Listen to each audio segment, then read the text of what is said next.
Welcome to Movies, Films, and Flicks. I am Mark Hoffmeyer, and joining me is a man who is currently recording this episode from an abandoned cabin in the woods. That's a mouthful. It's Nathan Leahy. Hello. I always wonder how you're going to introduce me, and you never disappoint, sir. And I'm not editing that again. That's always a mouthful, man, because I never have I never have a plan, because you know me, you've known me for many years. I think if you go in with something, it sounds rehearsed. Yeah, but plans are overrated, and if you go in there and you mess it up, then you're hard on yourself. You're like, I didn't stick to the plan. What was I thinking? Just roll with it. Yeah, don't even try. So if you mess up, it's no big deal. Well, and we were talking about, me playing D&D earlier. Everyone's like, with the Dungeon Master, you got to be like everything set up. It was like, no, you just fly by the seat of your pants. Those are the best sessions right there. You don't have a plan. You have a general idea, and you just let things happen.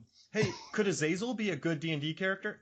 Oh, yes, 110%. That'd be fantastic. I was actually, when I watched this the other night, I was thinking, I was like, are there any monsters in this game that are like that just like go through touch or some other way? And yeah, that'd be a phenomenal like big bad guy that they have to deal with for like a whole storyline, because it could be anyone at any point. Oh, I love it. And man, I gotta tell you, what I really like about this movie, it's directed by Gregory Hoblit, who also did Primal Fear and Frequency.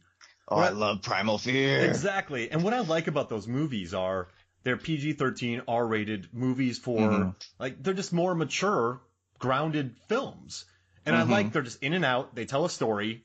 There might be a little bit of a twist. They tug at some heartstrings with the father-son thing and Frequency. And they were just fun movies that were released between the, late 90s and early 2000s. And for some reason, Fallen, you recommended this movie to me.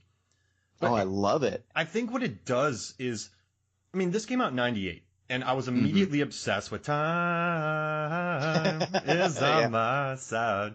That is built into your memory. Elias Koteas, we're continuing our Koteas film series. Let's keep doing it. Yeah, absolutely. Like, I like any movie he is in. I actually think that's why I watched this movie to begin with. Is I remember seeing the trailer. I was like, oh, what's going on here? And I saw him. I was like, Casey Jones. Well, now I got to watch it. And yeah, he is so great in this movie. For the little amount of time that he is in it, he just sets the tone, and it just rolls and rolls. And one thing that I saw when looking into this, as far as how they did it, is after, like, they filmed the majority of his stuff first and caught that performance. And anyone else in the movie that was going to be possessed by Azazel had to study and watch his performance and mimic it. Well, not mimic it, but like do their best they could to, take on that persona. And what a fun job that would be as an actor, just to be like, hey, this is your character, you're gonna be playing a demon, but you're not gonna do it. You have to look at this guy and try to recreate what he's doing. As great as that performance was. And man, that just seems like it'd be so fun. And I love too, this is one of those performances where you get a lot of bang for your buck. He was in there maybe a week or two, and everyone talks about him the entire movie. So even though it's Azazel, it's not the character of Reese, who let's see, I have his full name here. Edgar Reese. So it's not him, but every time you hear Azazel, you just think of him.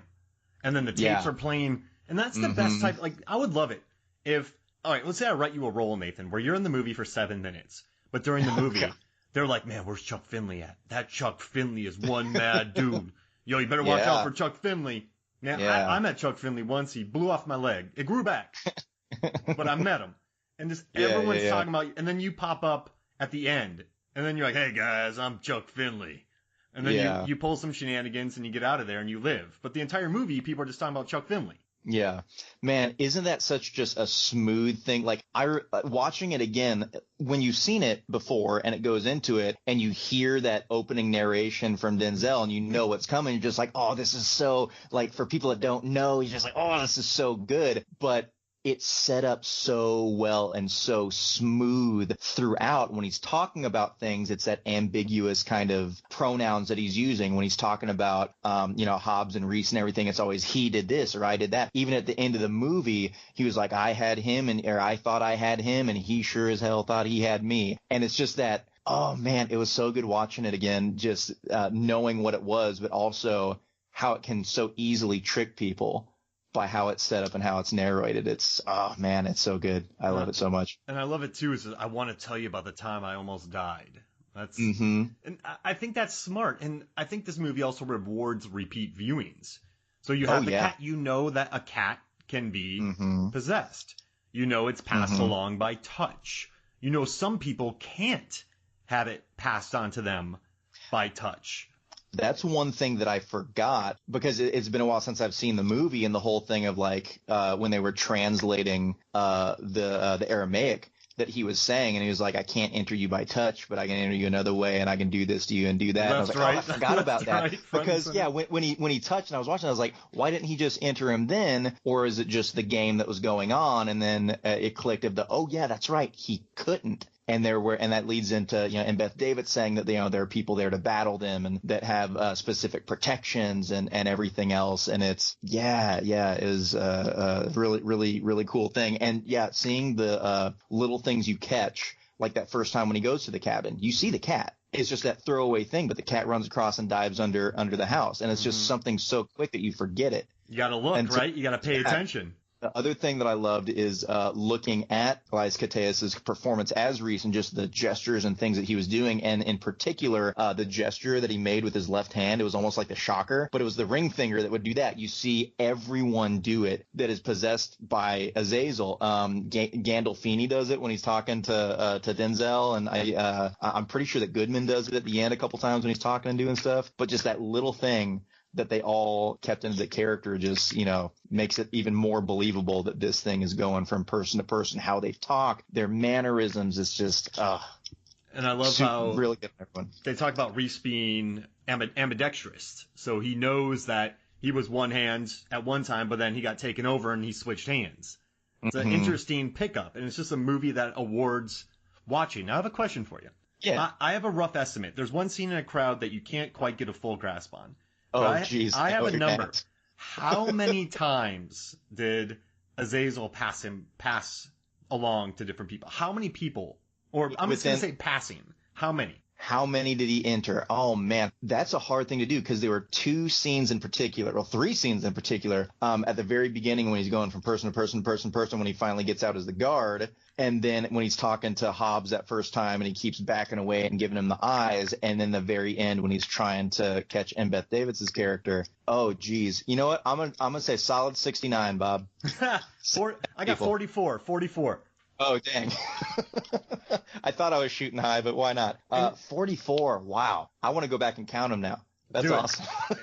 I just thought it was fun. That's the little things we bring to the MFF podcast here. And also, another thing that we really haven't gotten into, and I researched this as well. So does Azazel just enjoy taking over innocents' bodies and collecting 20 murders at a time, going through history and murdering? But why hasn't Azazel, or who says he hasn't, gone into a world leader's body? Does that make sense? Get into someone. If Azazel wants the world to end, Azazel was thrown down into the world. And quick question: what do you like better, Gerard Butler's 2019 film Angel Has Fallen, or 1998's Fallen? Which one do you like better? Fallen. Let's go original. Go original. But why hasn't he or she? I mean, I read about the demon here in kind of let's see, what's the history? So Azazel in Jewish legends, a demon or evil spirit to whom in the ancient rite of Yom Kippur, a scapegoat was sent bearing the sins of the Jewish people. 2 male goats were chosen for the ritual, one designated by lots for the Lord and other for Azazel. The ritual was carried out by the high priest in the second temple and is described in the Mishnah. After the high priest symbolically transferred all the sins of the Jewish people to the scapegoat, the goat destined for Azazel was driven into the wilderness and cast over a precipice to its death. Azazel was the personification of uncleanliness and described as a fallen angel. So and also they say that he's a leader of rebellious angels as seen in the book of Enoch. He leads the priest-flood civilizations of men, giants, and all manners of warfare and witchcraft. And then they say, once beautiful and now a fallen serpent or carrion bird, Azazel tried to corrupt humanity. So it describes him as having a red appearance like a demon with yellow eyes and wearing goat skulls. So I like the backup of this, but why does it just enjoy? I mean, why is it? Is there a bigger world out there? I know that Embeth's Davidtz is from Army of Darkness, and I'm just talking about Chuck Finley, yeah, Bruce Campbell. Yeah. They, like, why is it not going for bigger? Why is it not bigger, better? Like, this is never really answered, but what do you think? I think, well, number one, in the description you gave, I love it, and I think it's even funnier that he was just the unclean and the just like cleanliness was it? I forgot how you said it. Just a dirty, gross he's a dirty thing, scapegoat. But look at Reese. How dirty he looked in that movie. And look at, I think the guy's name was John, one of the first guys that he possessed and did the killing. He had, like, they mentioned that, like, his teeth were all rotten and that some of his teeth were, like, had fallen out into the cereal. People he was, for the most part, possessing were kind of, like, just run down and looking rough and dirty. So that's kind of funny that in that description there was the whole, like, unclean thing.